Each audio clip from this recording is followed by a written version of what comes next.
주님 안에서 다시 만나 뵙게 됨을 기쁘게 생각합니다. 반갑고 감사합니다.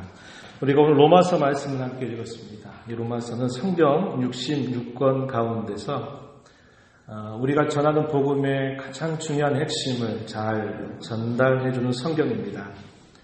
오늘 우리가 읽은 이 본문의 말씀에서도 복음이 무엇인가 하는 것을 아주 간략하게 그 핵심을 전달해 주고 있습니다. 우리가 읽은 본문은 한편으로는 약속하고 또 한편으로는 우리에게 요구하고 있습니다. 오늘 내용을 크게 두 가지로 나누어서 함께 생각해 보려고 합니다. 하나는 하나님의 약속에 대한 것, 또 하나는 하나님께서 우리에게 요구하시는 것에 대한 것, 이것을 나누어서 함께 생각해 보려고 합니다.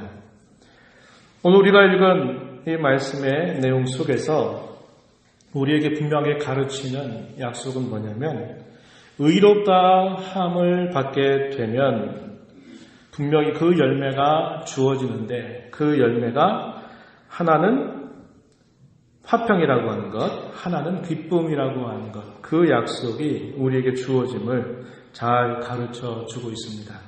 이러한 내용들을 우리가 오늘 확인해 볼 수 있겠습니다. 의로우면 산다라고 하는 이것은 이 땅에 살아가는 아주 중요하고도 큰 원칙입니다. 세상의 종교도 그것을 말합니다. 의롭다면 살 수 있다는 것입니다.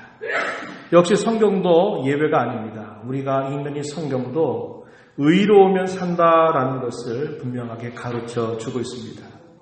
의롭다고 하는 이 말을 다르게 말을 바꾸면 죄가 없다라는 말이 되고요. 또 하나는 죄가 면제된다라는 말입니다. 성경은 사람은 본래부터 죽음의 운명을 타고난 것이 아니라고 가르쳐 줍니다.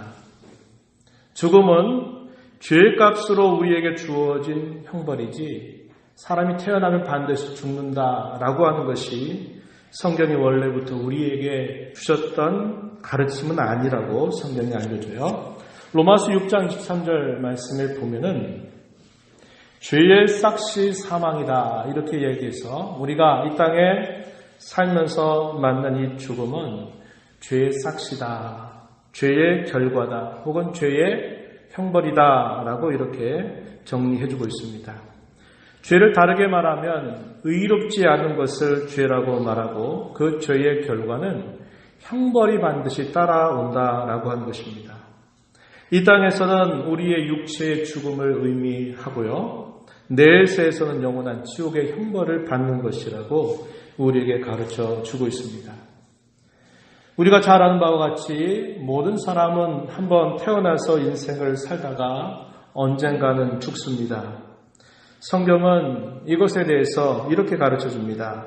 죄가 없는 상태의 첫사람 아담과 하와가 죄를 짓고 타락함으로 말미암아 돌이킬 수 없는 죽음의 운명을 맞게 된 것이다. 이렇게 설명합니다. 사람이 본래부터 죽는 자로 지음받은 것이 아니라 영원히 살 수 있는 자로 지음을 받았지만 하나님과 세웠던 언약을 깨뜨리고 범죄함으로 말미암아 사람이 영원히 살 수 있는 길에서 떨어져 버렸다는 겁니다. 타락해서. 그 타락한 이후로 모든 사람은 그 타락의 결과로 한번 태어나면 인생을 살다가 언젠가는 죽음이라고 하는 관문을 맞게 된다. 이렇게 가르쳐 주는 겁니다. 사람이 이렇게 죽는다. 여기에는 아무도 예외가 없다라고 하는 말을 다르게 말하면요. 우리 중에 의로운 사람이 아무도 없다라는 것을 가르쳐 줍니다. 그것은 또한 그 누구도 자기 스스로 의롭게 될 수 없다는 것을 증명해 줍니다. 만약에 이렇게 될 수 있다면 죽음이라고 하는 형벌을 받지 않아야 되는데 잘 아신 바와 같이 이 땅에 태어난 사람은 높은 지위를 갖든지 잘 살든지 또 못 살든지 많이 배우지 못했든지 모든 것들을 다 떠나서 결국 한 번 죽게 된다고 하는 겁니다. 이 죽음을 극복할 수 없다고 하는 것은 그 어느 누구도 의로운 인생이 아무도 없다라는 것을 우리에게 설명해 주는 것입니다. 히브리서 9장 7절 말씀에 보면은 이런 말씀이 있어요. 한 번 죽는 것은 사람에게 정해진 것이요. 그 후에는 심판이 있을 것이다. 이렇게 말합니다. 처음부터 사람은 죽는 자로 지음받은 게 아닌데 범죄한 이후로 그 누구도 그 범죄에서 그 범죄의 상태에서 벗어날 수 없기 때문에 사람은 결국 죽게 된다라는 것을 우리에게 알려주고요. 이 죽음 이후에 그것이 끝이 아니라 반드시 심판이 있음을 우리에게 가르쳐 주고 있습니다.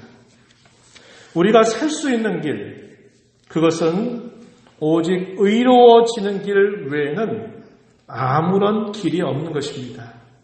그런 의로움은 죄의 문제로부터 벗어난 길밖에 없음을 성경은 우리에게 분명하게 가르쳐 주고 있습니다. 오늘 우리가 읽은 이 본문 로마서 5장 1절 말씀에 보시면은 이렇게 말합니다. 우리가 믿음으로 의롭다 하심을 받았다라고 가르쳐 주고 있습니다.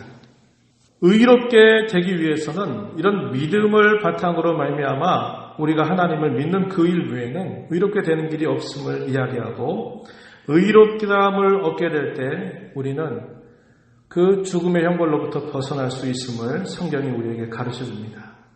그래서 이 칭의, 하나님 앞에 의롭다함을 얻는다라고 말할 때 그것은 우리의 모든 죄가 다 용서함을 받았다라는 것을 가르쳐주고요.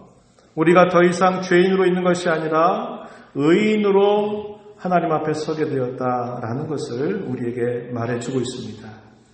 이러한 의롭다함을 받은 사람에게 당연히 따라오는 두 가지의 열매가 있는데 그 열매가 하나는 화평이요 또 하나는 즐거움 혹은 기쁨을 우리에게 소개해주고 있습니다. 먼저 이 화평에 대한 것, 그것이 오늘 우리가 읽은 1절 말씀에서 표현되죠. 그러므로 우리가 믿음으로 의롭다 하심을 받았으니 우리 주 예수 그리스도로 말미암아 하나님과 화평을 누리자 이렇게 표현했습니다. 의롭다 하심을 받았기 때문에 하나님과 화평을 누린다 이렇게 표현하죠. 의로움을 받은 사람들에게 주어지는 열매 가운데 하나, 그것은 평화를 누린다, 화평을 누린다라는 것입니다. 화평이란 말을 바꾸면 평화라는 말이죠. 그죠? 그리고 이와 비슷한 성경의 표현들은 화해했다라는 말, 또 화목했다라는 말과 매우 비슷한 표현입니다. 하나님과 누리는 화평은 예수 그리스도로 말미암아 하나님 앞에 설 수 있는 관계, 그리고 그것은 하나님 앞에 나아가서 은혜를 구할 수 있는 관계임을 우리는 생각합니다. 먼저 하나님 앞에 우리가 화평으로 하나님 앞에 설 수 있게 되었다라고 하는 것에 대해서는 우리가 이렇게 생각해 볼 수 있습니다. 하나님의 면전에 선다라는 것은 하나님의 면전은 곧 심판의 보좌를 뜻하는 것입니다. 공의로우시고 의로우신 그 하나님 앞에 서는 모든 사람은 그분의 의로우심 때문에 누구든지 그 심판을 피할 길이 없다는 것입니다. 하나님 앞에서 설 수 있으려면 죄가 없어야 되고 혹은 죄가 가려져야만 되는 것입니다. 그런데 여러분 아시는 바와 같이 이 땅에 죄 없는 사람이 과연 누가 있겠습니까? 모든 사람은 다 그 죄를 가지고 있는 것입니다. 정도의 차이가 있을지는 몰라도 우리가 어떤 행실을 통해서 드러나고 있는 죄가 있는가 하면 행실로는 드러나지 않지만 우리의 마음속에 품고 있는 그런 죄가 언제나 있기 때문에 우리는 죄가 없어서 하나님 앞에 당당하게 설 수 있는 자가 되지 못합니다. 가능성 있는 한 가지 길은 뭘까요? 우리의 죄가 가리워져야 한다는 겁니다. 죄가 있지만 그 죄가 덮어져야 된다. 혹은 그 죄가 가리워져야만 된다는 것입니다. 성경이 우리에게 가르쳐주는 이 화평 혹은 평화는 하나님 앞에서 죄가 가려져서 하나님과 원수 관계로 서 있었던 우리가 그 그분과 화목의 관계가 이루어졌다는 것을 우리에게 말해주는 것입니다. 로마서 5장 10절 말씀 앞에 가서 보면은 이런 표현을 확인할 수 있어요. 5장 10절 앞부분에 한번 보시면 우리가 원수 되었을 때에 그의 아들의 죽으심으로 말미암아 하나님과 화목하게 되었은즉 이렇게 말합니다. 원수 관계로 놓여 있었던 우리가 하나님과 화목하게 되었다는 겁니다. 그래서 이런 화평을 통해서 화목을 통해서 우리는 하나님 앞에 설 수 있는 그런 자격을 받았다는 것을 말해줍니다. 더 나아가서 그것은 하나님의 화평으로 말미암아 우리는 하나님 앞에 나아가서 그분의 은혜를 구할 수 있게 되었습니다. 우리가 읽은 본문 2절 뒷부분에 가서 보면은 이렇게 표현했습니다. 2절 뒷부분. 우리가 믿음으로 서 있는 이 은혜에 들어감을 얻었다. 이렇게 표현했습니다. 그 은혜 안에 우리가 들어가게 되었다는 겁니다. 무엇으로 말미암아? 화평을 통하여서 하나님 앞에 설 수 있는 그러한 자격이 됐고 그 은혜 안에 들어갈 수 있게 되었음을 말해주는 것입니다. 이와 비슷한 구절을 우리는 히브리서 4장 16절 말씀에서 그 말씀을 좀 더 이해할 수 있겠는데요. 히브리서 4장 16절 말씀에 보면은 이렇게 말합니다. 그러므로 우리는 긍휼하심을 받고 때를 따라 돕는 은혜를 얻기 위하여 은혜의 보호자 앞에 담대히 나아갈 것이니라. 이렇게 말합니다. 하나님의 보좌가 심판하시는 그런 보좌가 아니라 은혜의 보좌가 되어서 그분 앞에 때를 따라 돕는 은혜를 구할 수 있게 되었음을 말해줍니다. 이게 어떻게 가능할까요? 하나님과 우리 사이에 이루어진 화평 때문에 가능하다는 겁니다. 이 이야기를 정리해보면 우리가 하나님 앞에 의롭다함을 얻었기 때문에 우리가 얻는 첫 번째 열매는 뭐냐? 하나님과 화평을 누리게 된다고 하는 것인데 그 화평을 누리기 때문에 우리는 하나님 앞에서 설 수 있는 자격을 받았다는 겁니다. 왜요? 하나님과 화목 관계에 있으니까. 우리의 죄가 가리워지지 않는다면 우리의 죄에 대해 심판하시는 그 하나님 앞에 우리가 떳떳하게 설 수 없는 것입니다. 그런데 하나님께서 우리에게 이루어 주신 그 화평 때문에 우리는 하나님 앞에 설 수 있게 되었고 더 나아가서는 그분 앞에 당당하게 나아가서 하나님 은혜를 주세요. 도와주세요. 붙잡아 주세요. 내 삶에 필요한 것들이 이런 것들이니 하나님 도와주세요. 라고 당당하게 요구할 수 있는 자격을 얻게 되었다는 겁니다. 이게 우리에게 이루어진 화평이 주는 귀한 선물들임을 우리는 알 수 있게 되는 겁니다. 두 번째는 뭘 가르쳐 주냐면 즐거움을 얻게 된다고 우리에게 가르쳐 줍니다. 그 내용은 우리가 읽은 본문의 2절 하반절로부터 4절까지 그 내용이 소개가 되는데요. 2절 끝자락에 한번 가서 보시기 바랍니다. 하나님의 영광을 바라고 즐거워하느니라 이렇게 표현했고 3절에서는 다만 이뿐 아니라 우리가 환난 중에도 즐거워한다 이렇게 말했습니다. 우리가 의롭다함을 얻음으로 말미암아 주어지는 선물 두 번째는 기쁨이라고 하는 선물을 얻게 된다고 우리에게 가르쳐 주고 있어요. 우리 어떤 것들을 볼 때, 또 어떤 이야기들을 들을 때, 또 어떤 것을 우리가 경험하게 될 때, 우리가 어떤 재미를 느낄 때가 있습니다. 웃게 되는 일이죠. 그것을 보고 재미를 느끼게 되면 우리의 미소가 밝아지고 웃게 되는 일들이 있습니다. 그런데 그 재미가 순간적으로 우리에게 어떤 기쁨이 될 수는 있지만 기쁨이 곧 재미와 똑같은 말은 아닌 것입니다. 이 재미라고 하는 것은 금방 우리에게 미소를 짓게 하지만 그 재미가 계속되는 게 아니거든요. 성경이 우리에게 약속하는 기쁨은 그런 정도의 재미와는 다른 의미를 가지고 있습니다. 성경이 우리에게 약속하는 이 기쁨은 차원이 다른 것입니다. 그것은 오늘 우리가 읽은 말씀 속에 보니까 하나님의 영광을 바라보는 기쁨이다. 혹은 즐거움이다. 이렇게 표현했습니다. 2절 하반절에 그렇게 표현했죠. 하나님의 영광을 바라고 즐거워한다. 이렇게 표현했고, 또 하나는 3절에 보니까 뭐라고 표현하냐면 환난 가운데에서도 빼앗기지 않는 기쁨이다. 이렇게 표현했어요.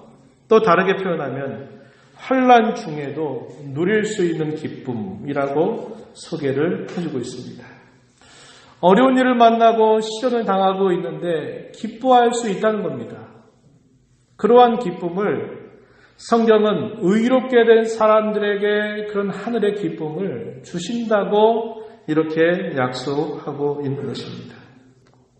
고난을 당하는데도 그 고난 중에 즐거워할 수 있는 것, 박해를 당하는데 그 박해 가운데서도 또한 기뻐할 수 있는 것, 이러한 기쁨을 성경은 의롭게 된 사람들에게 약속해주고 있다고 하는 겁니다.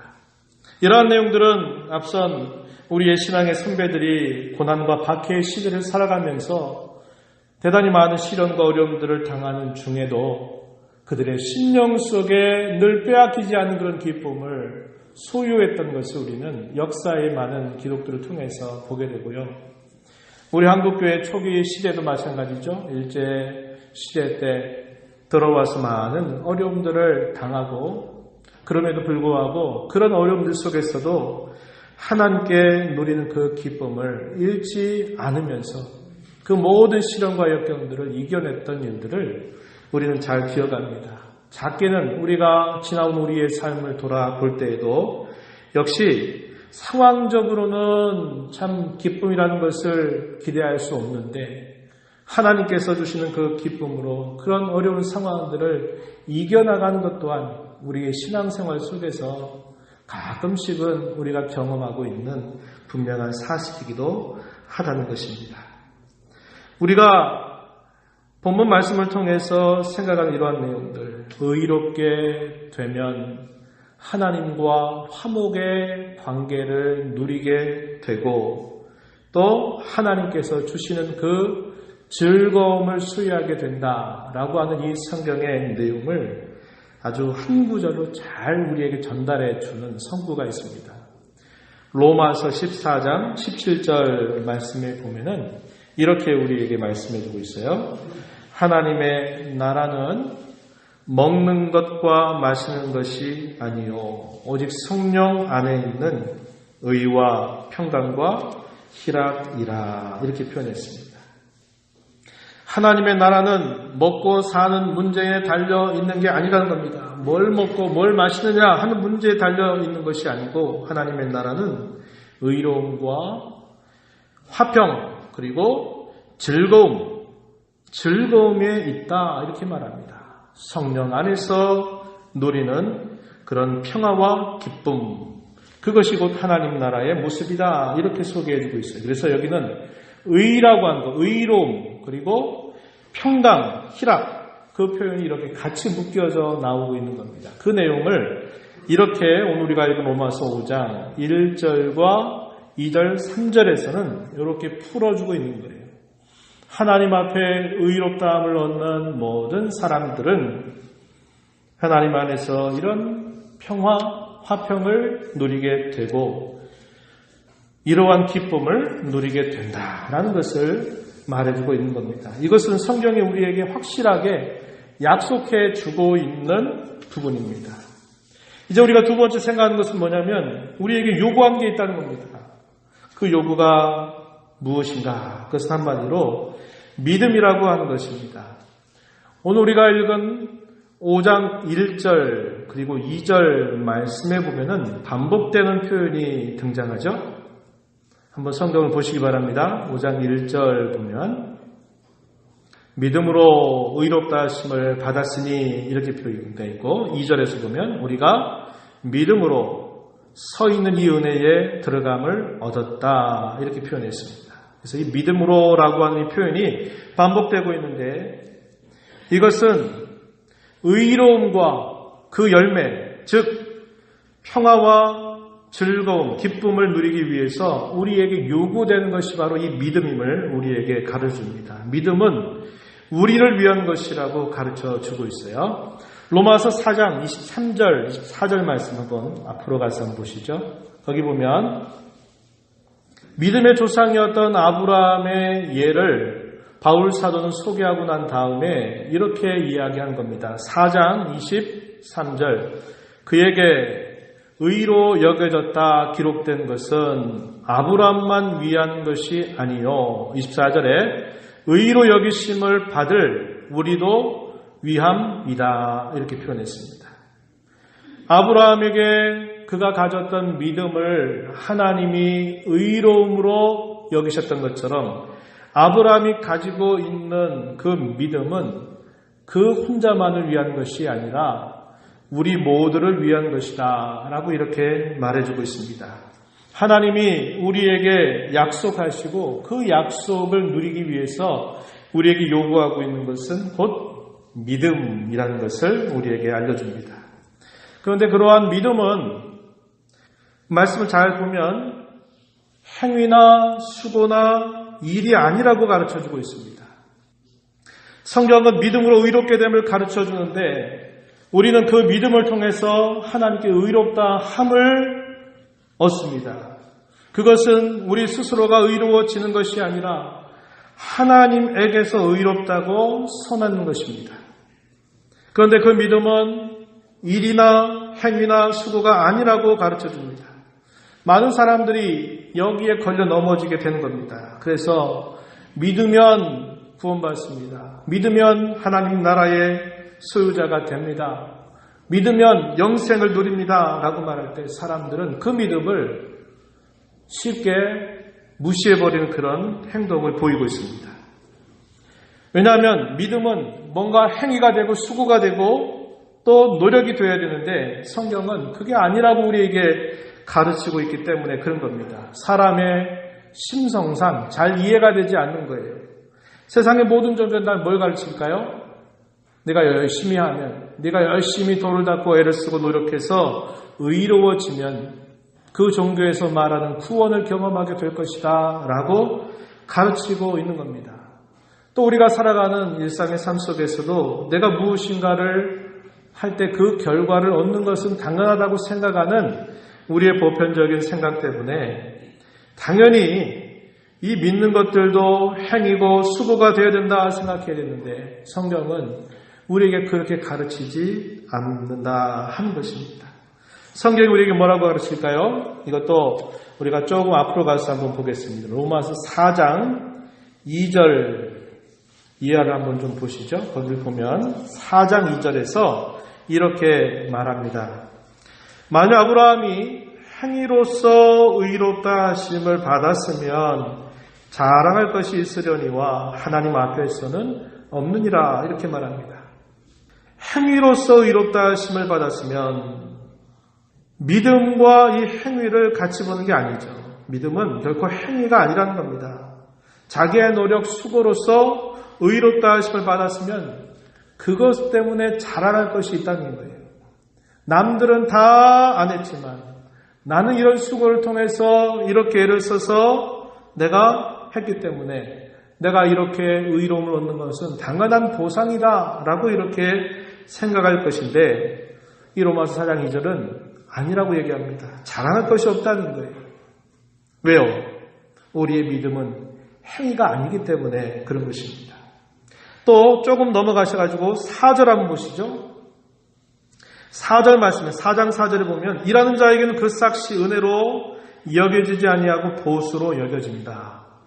그렇죠. 한 달 동안 내가 애를 써서 노력해서 그 노력한 결과로 봉급을 받는 것을 두고 이걸 보수라고 생각하지 이걸 가지고 값없이 받았다라고 생각하는 사람은 아무도 없는 것입니다. 일하는 사람에게는 당연히 보수가 주어지는 게 마땅한 것입니다. 그런데 6절에 가서 보세요. 6절. 4장 6절에 보면 일한 것이 없이 하나님께 의로 여기심을 받는 사람. 이걸 뭐라고 말하냐면 은혜라고 이야기하는 겁니다. 내가 수고하지 않고 일하지 않았는데 하나님께로부터 의롭다라고 여김을 받는 사람은 복되다는 겁니다. 왜요? 하나님의 은혜를 입었다고 하는 것입니다. 그것에 대해서 다윗이 하나님 앞에 고백했던 그 내용이 이 4장 7절 이하에 표현이 되고 있는 것이죠. 허물의 사함을 받고 죄의 가리움을 받은 자 복이 있다라고 고백했던 그 말씀을 인용해서 사도는 소개해 주는 겁니다. 여기서 말하는 것은 뭐냐? 믿음은 일이나 행위나 수고가 아니라고 하는 사실들을 우리에게 이야기해 줍니다. 그럼 믿음은 뭘까요? 믿음은 이 두 가지로 정리해 볼 수 있습니다. 첫째는 믿음은 확신입니다. 확신. 어떤 확신일까요?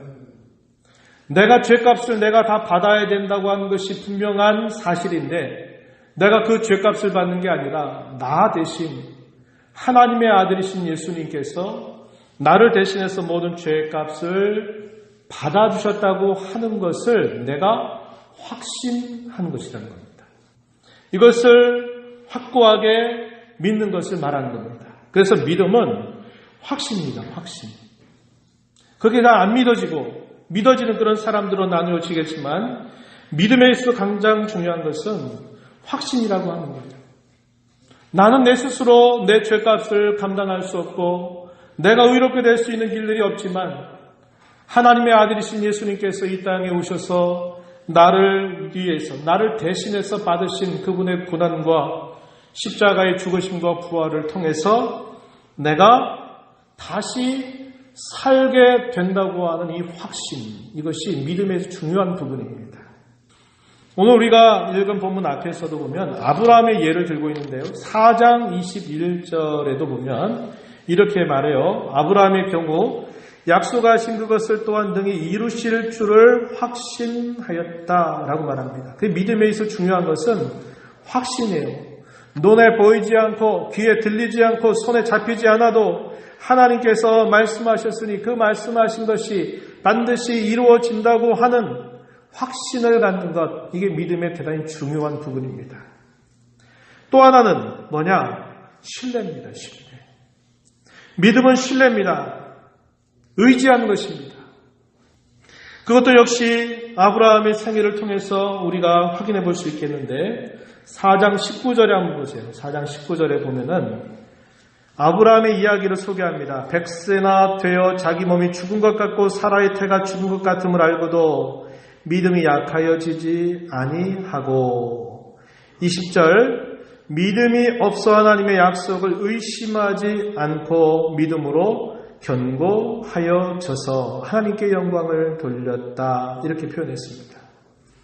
하나님이 하신 그 말씀을 확신하고 확신한 그 말씀을 굳게 붙잡는 것입니다. 신뢰하는 것입니다. 이것이 바로 믿음이다 하는 것을 우리에게 가르쳐 주고 있어요.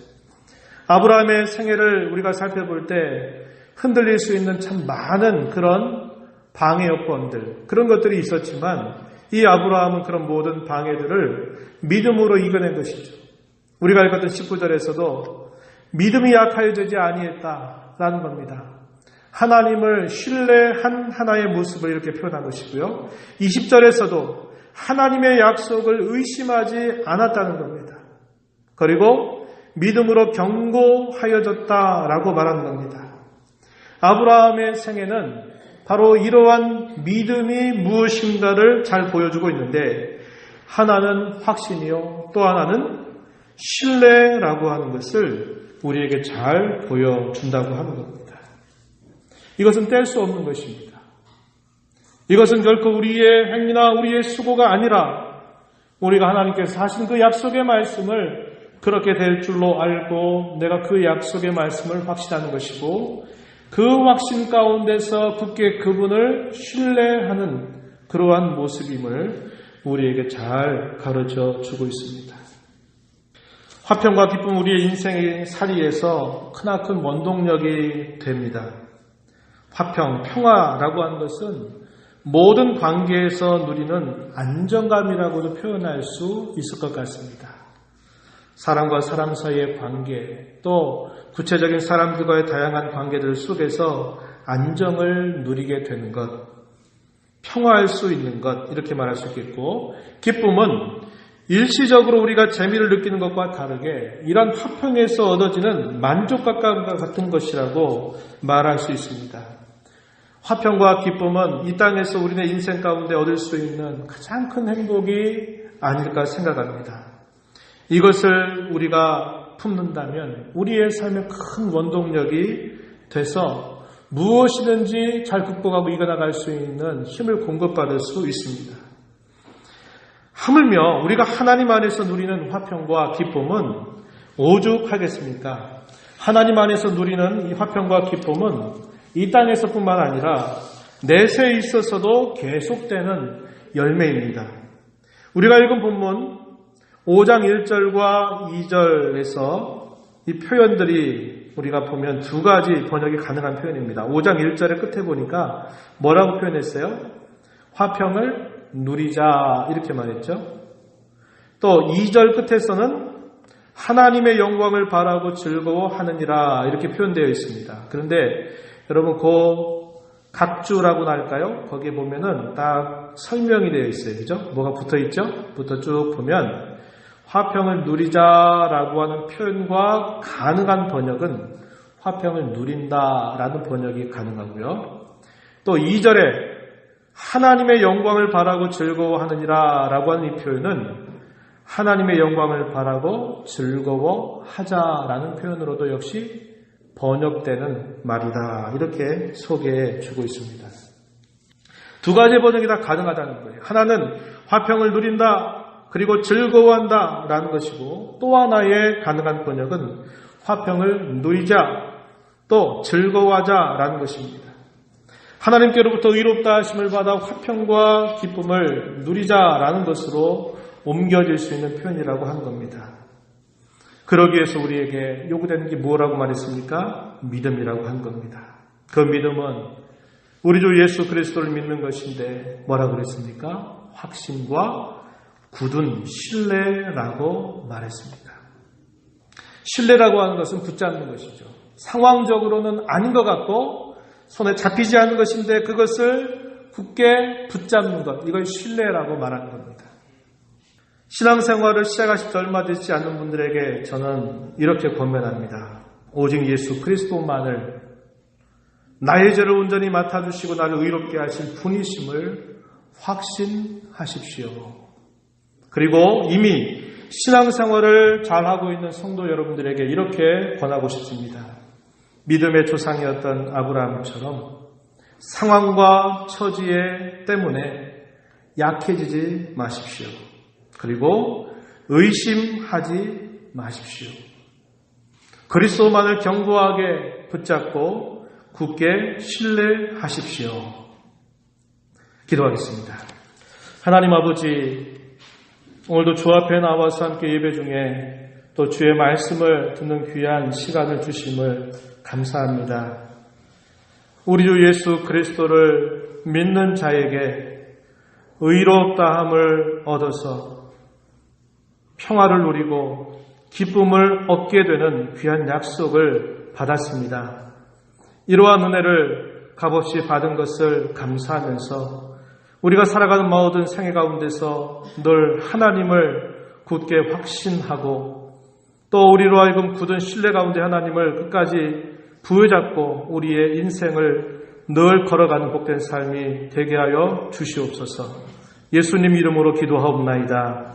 아멘.